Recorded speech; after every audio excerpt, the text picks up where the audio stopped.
After budget, a term is scaring a lot of people. That is STT. Some people are saying government is taxing the common people's saving.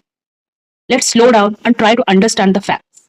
First, let's understand what is STT, Security Transaction Tax. It is a small transaction fee that we pay when we sell or buy in stock market. It is not a tax on saving. It is not a tax on long-term investment. In 2026 Union Budget, STT has been increased, but only on F and O tradings. We are touching only the futures and options.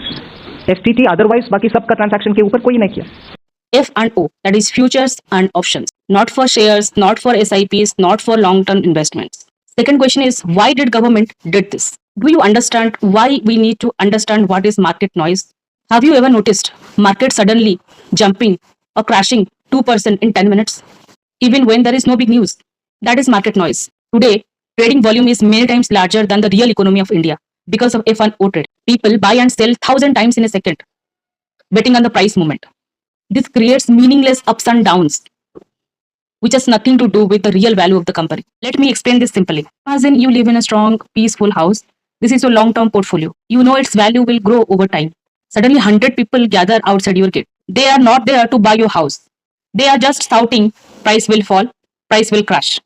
They shout so loud that you panic. So you think something is wrong with your house. So you go ahead and sell it in cheap price.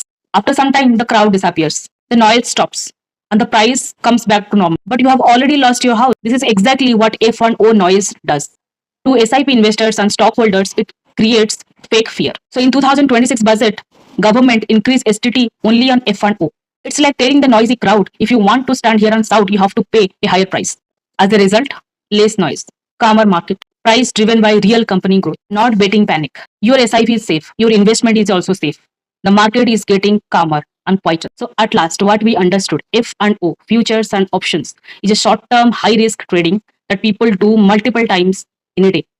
Government data clearly shows that most retail traders lose their 90% of money in F and O. STT hike is not a punishment, it's a signal. High-risk speculation should be discouraged. Long-term investment should be protected. System is trying to protect the ordinary investors from risky investments. I propose to raise the STT on futures to 0.05% from the present 0.02%. STT on options premium and exercise of options are both proposed to be raised to 0.15% from the present rate of 0.1% and 0.125% respectively. We reformed the taxation landscape for corporates in 2019 by providing them a simplified regime with lower tax rate so that they could productively focus on business rather than on claim of deductions and exemptions. To encourage companies to shift to the new regime, set off of brought forward MAT credit, minimum alternate tax credit, is proposed to be allowed to companies only in the new regime. Set off using available MAT credit is proposed to be allowed to an extent of 1/4 of the tax liability in the new regime. MAT is proposed to be made final tax, so there will be no further credit accumulation from 1st April 2026.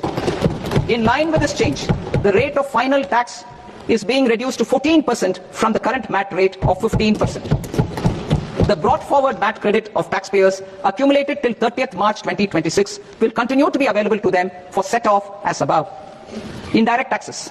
I shall now take up proposals related to indirect taxes. My proposals for customs and central excise aim to further simplify the tariff structure, support domestic manufacturing, promote export competitiveness, and correct inversion in duty.